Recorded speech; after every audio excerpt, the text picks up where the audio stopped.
Apa sih itu AI atau Artificial Intelligence menurut Pak Frans? AI ataupun kecerdasan buatan merupakan teknologi yang dirancang untuk membuat sistem komputer supaya mampu menyamai atau meniru kemampuan intelektual dari seorang manusia.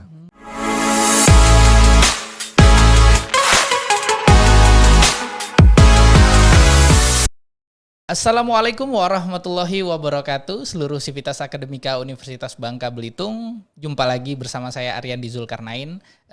Pada episode podcast kali ini kita akan ngobrol banyak terkait dengan artificial intelligence yang disebut sebagai kecerdasan buatan. Nah, hari-hari ini kita hidup dengan teknologi, kita berdampingan dengan perkembangan begitu banyak macam teknologi yang ada di sekitar kita. Tentu ini memiliki dampak. Entah itu dampaknya positif atau negatif. Nah, hari ini kita akan ngobrolin tentang itu dan sudah hadir di studio podcast kita Ketua Jurusan Teknologi Informasi yakni Bapak Fransiskus Panca Juniawan. Apa kabar Pak Frans? Kabar baik, Pak. Alhamdulillah. Oke, Pak Frans ya, saya panggil Pak Frans saja kalau begitu. Pak Frans sendiri sudah berapa lama menjadi Ketua Jurusan di Teknologi Informasi?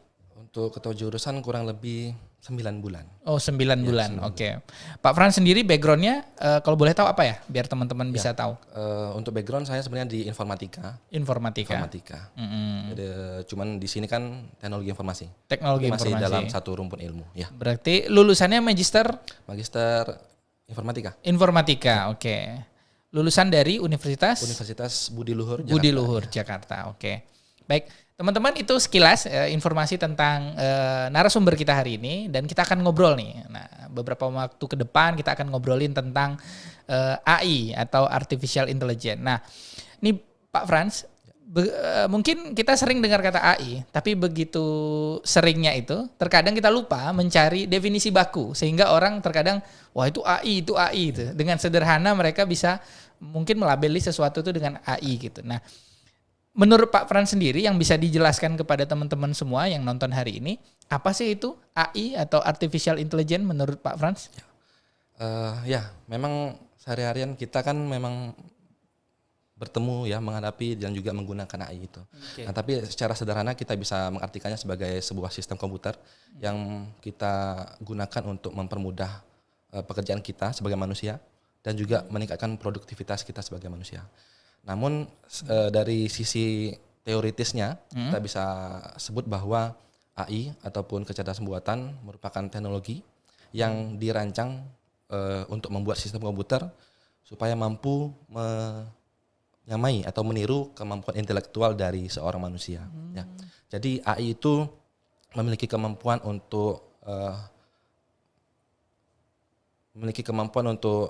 mempelajari dari masalah, dari pengalamannya, kemudian dia juga bisa mengidentifikasi pola, kemudian mengambil keputusan dan juga mengerjakan tugas-tugas kompleks dengan cepat dan efisien. Oke. Atau bahasa tandingannya mungkin kita bisa bilang dia ingin menyerupai perilaku manusia. Betul, tujuan akhirnya saya bisa sebut Ke sana. gitu, ke sana. Oke. Nah, kalau kita bicara tentang AI tadi, nah tentu ada perkembangan-perkembangan. Nah, kalau boleh tahu nih, seperti apa sih dari awal AI itu muncul, mungkin ya Pak Frans boleh atau bisa menceritakan kepada kita, oh AI itu dulunya seperti ini loh gitu. Dan sampai hari ini tuh berkembangnya seperti apa sih gitu. Nah, kalau ngomongin sejarah ya, kita bisa kilas balik sangat jauh. Nah, jadi kan sekitaran di tahun 1950. 50 ya? 50. Nah, itu kan komputer baru ada ya. Kemudian berkembang. Nah, di tahun itu 1950 itu ada seorang tokoh komputer yang bernama Alan Turing ya.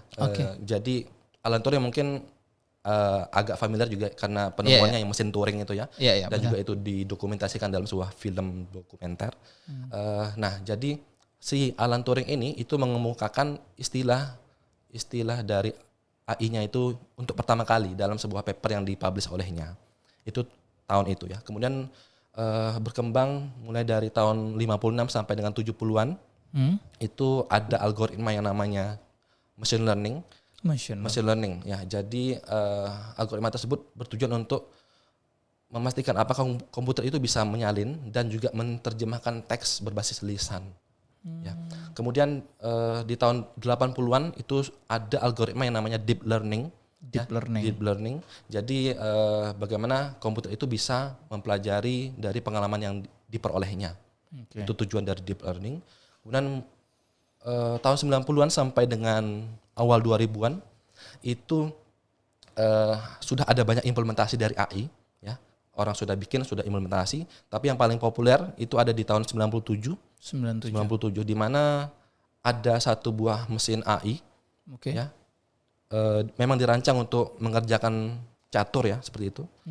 Nah, diuji oleh seorang world championnya catur, chess, ya. Yeah. Nah, dan yang menang adalah mesin AI-nya. Mesin AI. Mesin AI-nya.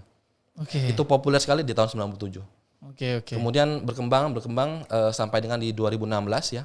2016 kalau tadi ada mesin catur, sekarang ini mesin Go. Apa itu? Olahraga seperti catur Korea. Kita bisa mungkin ada tahu, ya, yang pakai bidak kecil-kecil itu. Nah, itu kan sangat sulit, ya, kalau kita pelajari. Nah, tapi dengan menggunakan AI itu bisa dikerjakan hanya 4 step saja. Seorang world champion Go itu bisa dikalahkan dalam 4 step saja.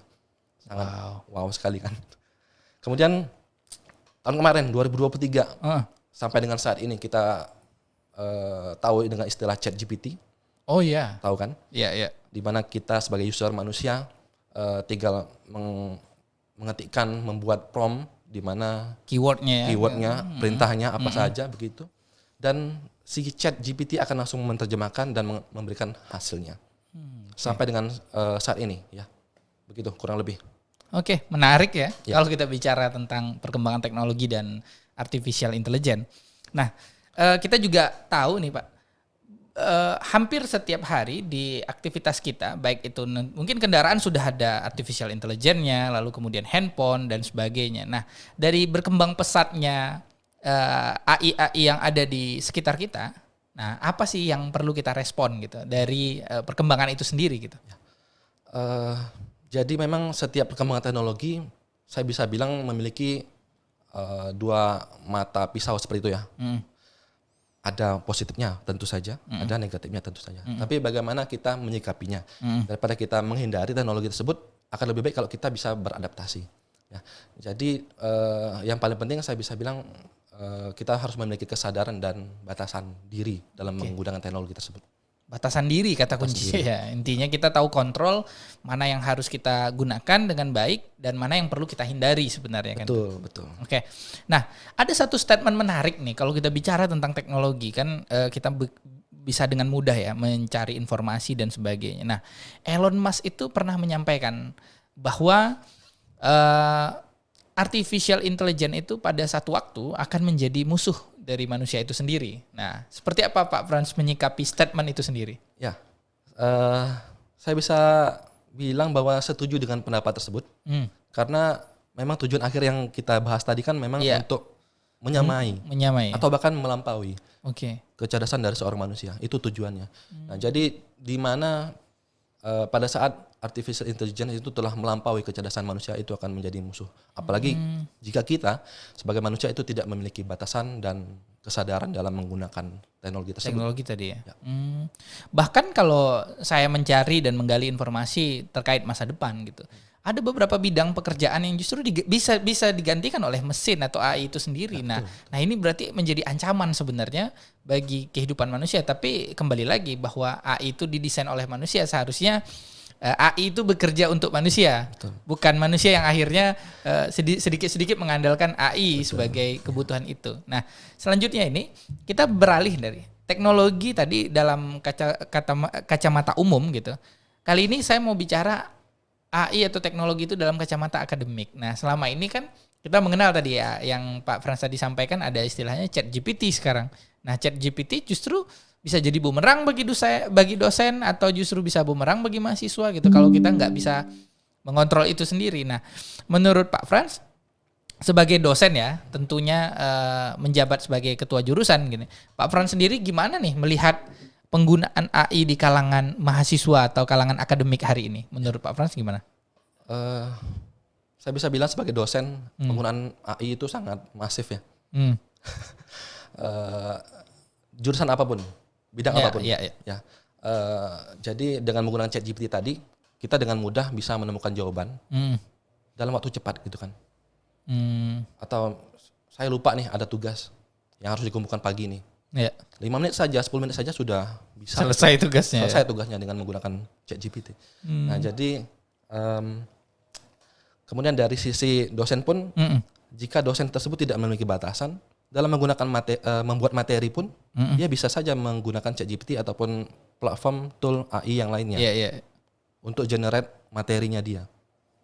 Jadi itu tadi ya, kembali lagi, jika seorang mahasiswa, seorang dosen tidak memiliki batasan, dia akan mengandalkan AI dalam setiap pekerjaannya.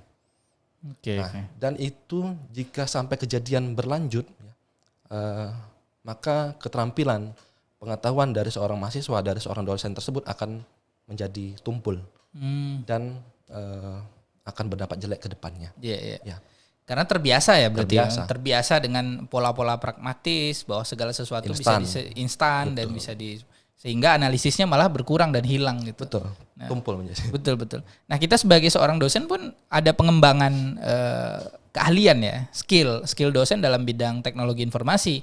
Nah, kalau yang kita pelajari ya sendiri kan kita sudah dapat nih applied approach, pendekatan kepada mahasiswa. Ternyata teknologi bisa digunakan sebagai sarana mempermudah cara dan pendekatan itu. Sekali lagi yang Pak pernah sampaikan itu bisa jadi mata pisau ya.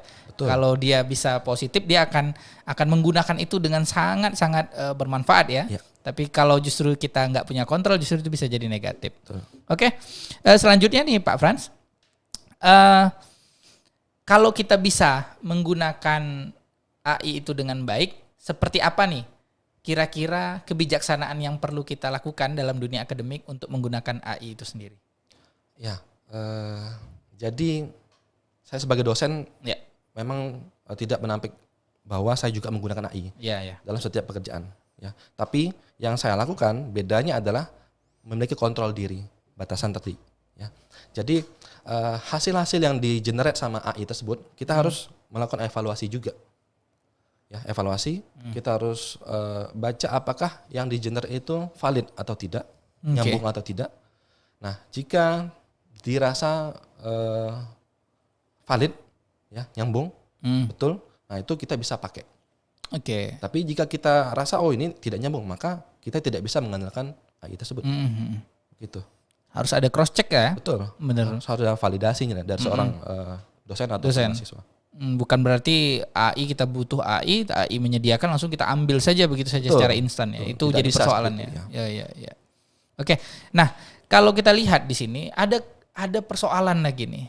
Soal originalitas. Nah, ini jadi PR nih. Kita di zaman sekarang itu sulit menguji apakah karya ini benar-benar milik orang tersebut atau justru milik teknologi sebenarnya, atau justru dia mencari dengan bantuan teknologi. Tentu ini menjadi persoalan mendasar dalam dunia akademik gitu. Saya juga sebagai seorang pengajar dan dosen itu merasakan bahwa PR atau tugas-tugas yang diberikan kepada mahasiswa itu saya sulit men-tracing atau apakah originalitas ini hasil karya dia atau justru karya informasi. Nah, gimana nih menurut Pak Frans strategi yang bisa kita lakukan atau kita gunakan untuk meminimalisir setidaknya atau mencari tahu seperti apa sih originalitas dan kita bisa membedakan mana karya yang pragmatis atau yang tadi praktis ya dalam tanda kutip atau benar-benar karya dari manusia dan itu dibantu melalui AI gitu. Ya, kalau dari pengalaman saya sebagai dosen yang saya lakukan adalah kita juga harus mempelajari update dari teknologi tersebut, AI tersebut. Selain ChatGPT, ada versi-versi yang lainnya. Ada brand-brand yang lainnya. Nah, itu sebagai seorang dosen kita juga harus mempelajarinya. Nah, kemudian kita coba-coba nih ya, kulik. Kemudian kita bisa bilang bahwa setiap pekerjaan mahasiswa yang menggunakan AI itu akan memiliki ciri dari penulisannya. Jadi seorang mahasiswa yang biasanya urak-urakan, kemudian kita bisa bilang itu negatif begitu ya. Tapi kok dalam setiap pengumpulan tugasnya rapi sekali. Nah, itu yang pertama. Kita bisa melakukan penciriannya dari situ. Iya. Ya kan? Ada anomali di sana. Ada anomali. Ya.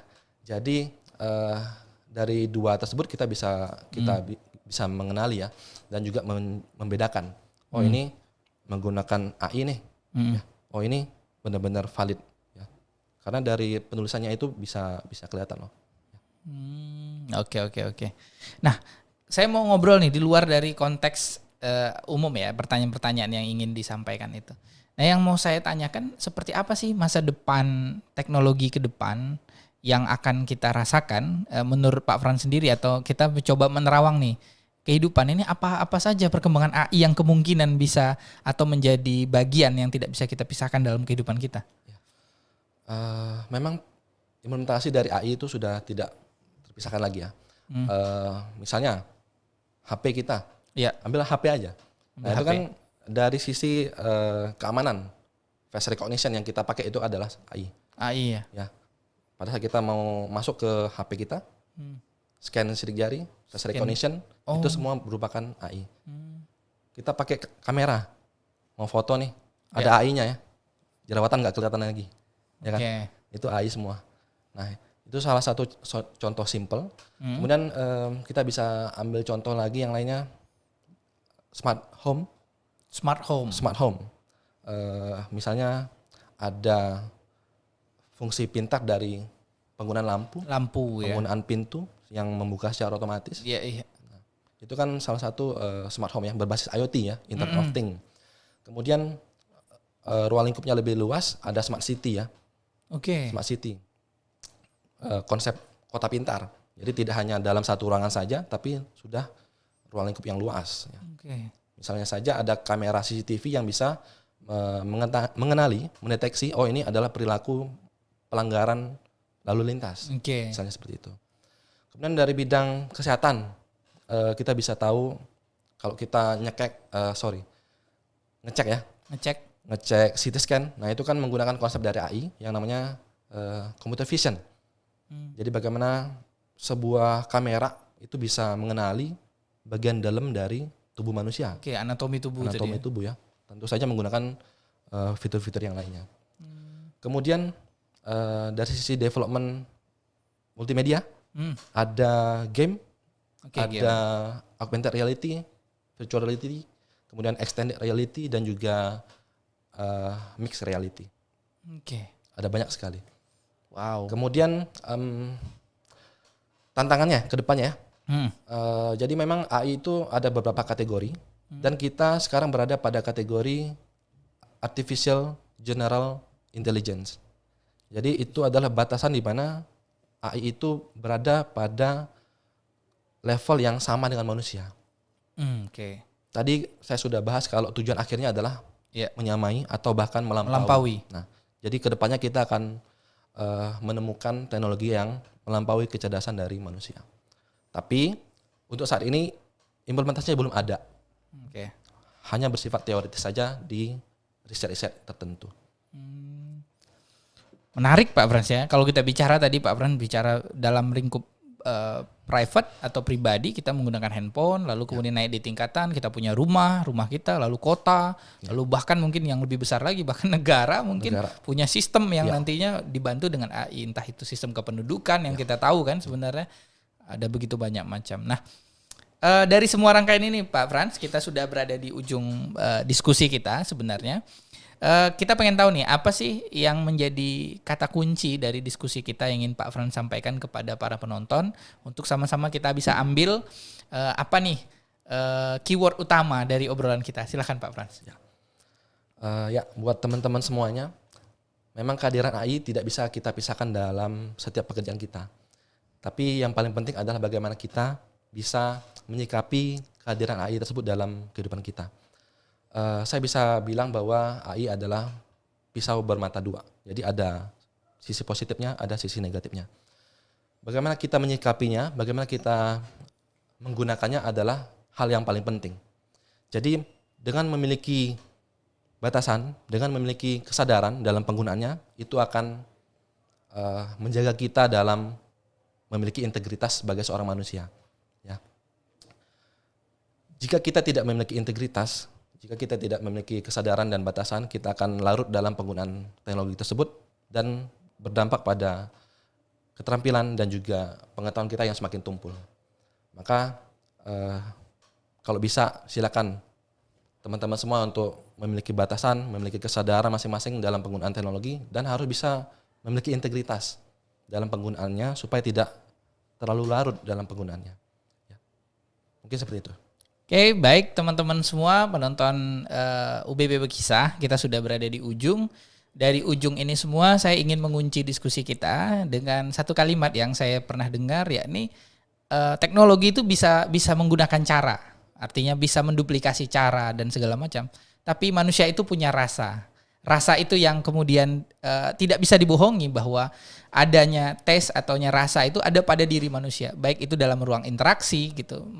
Mesin bisa saja menyapa manusia. Tapi kalau soal rasa, manusia itu sendiri yang tahu tentang bagaimana sesama manusia. Artinya bagaimanapun kemajuan teknologi dan informasi hari ini, atau yang disebut dengan AI tadi, artificial intelligence atau kecerdasan buatan, pada akhirnya kontrol itu pada diri manusia itu sendiri, sehingga rasanya tetap ada, sehingga originalitasnya tetap ada. Dan kalau kita bicara ruang akademik, tentu kita akan melihat bagaimana ide dan gagasan serta pikiran-pikiran yang dihasilkan dari teknologi dengan bantuan teknologi tetap memiliki rasa dari manusia itu sendiri. Baiklah teman-teman semua, kita akan jumpa lagi dalam sesi podcast berikutnya. Mudah-mudahan ini semua bermanfaat. Saya Ariandi Zulkarnain pamit undur diri. Assalamualaikum warahmatullahi wabarakatuh.